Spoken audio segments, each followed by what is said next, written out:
So you're reading this week from the Rectal, Paisley Rectal's book. Let me take my tag off it. Includes two of, in my opinion, the most haunting photographs in the collection. And I just want to talk a little bit about it because one of the choices you have in this week's module is to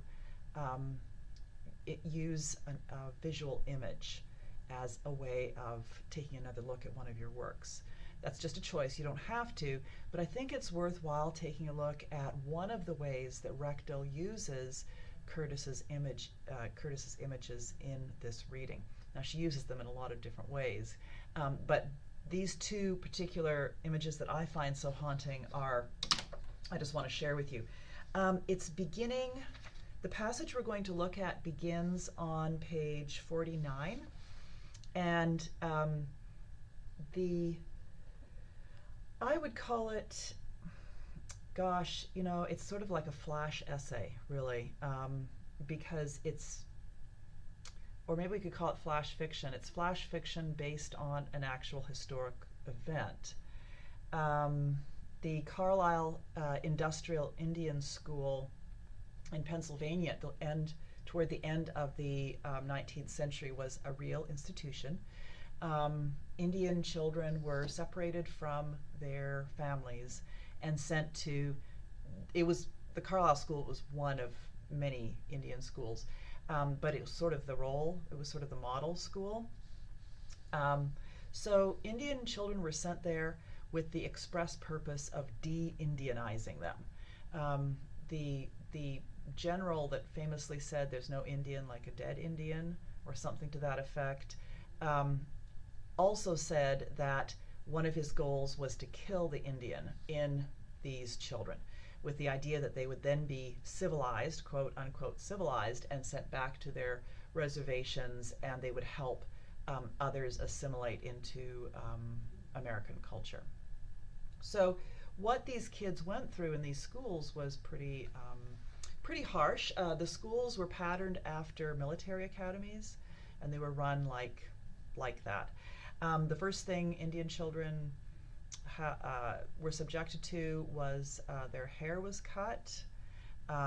They were all their native clothing was taken away. They were put into uniforms, Western uniforms or school uniforms. They were forbidden to use their native language, even to each other. So any vestige of their home culture or religion or language was completely forbidden. So you can imagine how devastating these schools were to these children.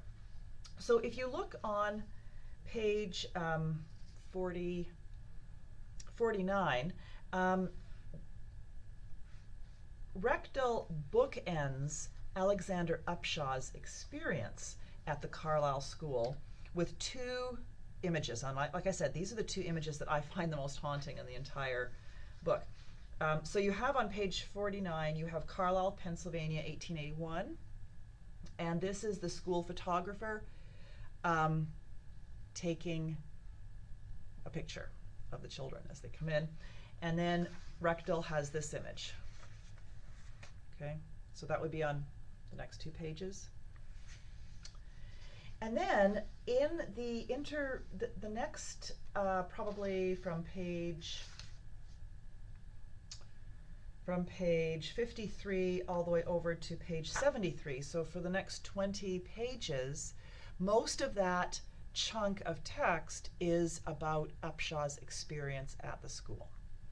Now there are one or two little episodes regarding Curtis, but most of it is Upshaw's experience. So it's almost as if the image of the Indian children takes us into Upshaw's experience at the school, and then the last image on pages 74 and 75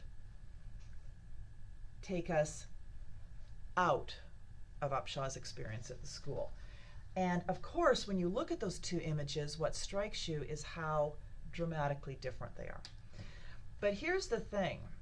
The children in the first image are not the children in the second image. I don't think. There's no indication that they are, and I can't match any of the faces. Admittedly, they would have changed. So I think what Reckdill is doing is using these images representatively.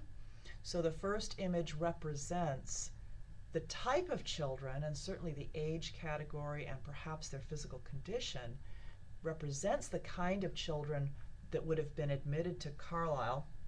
And that, of course, goes along with that little flash work about the photographer taking their picture.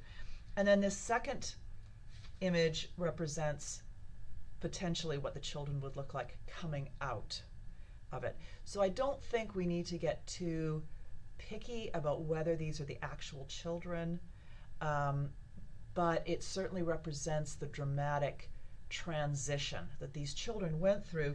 And of course, then we have the text, right? In between these two striking images, we have these little very short moments, almost vignettes, but they are, each of them does have a plot.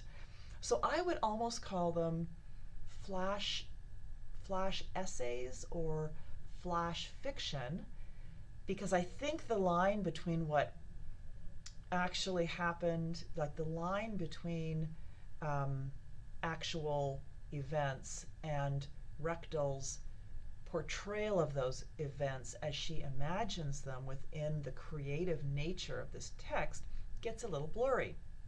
And I think we can be okay with that, because we don't know, it's very hard for us to know exactly what happened, right? But certainly the events would have had their roots in, the events she recounts would have been rooted in actual events.